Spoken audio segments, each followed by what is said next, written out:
Tak moje meno je Karolina Tótová, som zo Slovnaftu a pracujem ako procesný technológ na teplárni v energetike.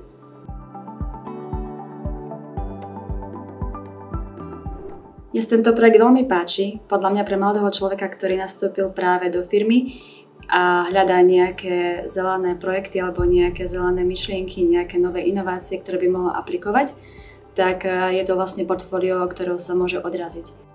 Som Adam Straterík.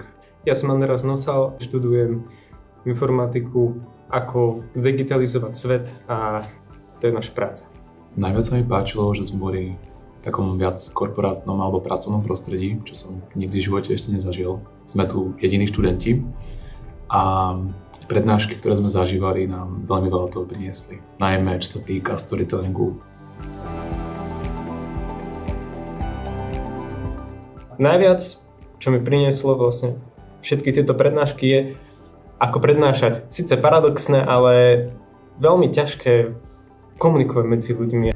Young Energy nám dalo túto skúsenosť, ako komunikovať s ľuďmi, ako spoznávať nové pohľady.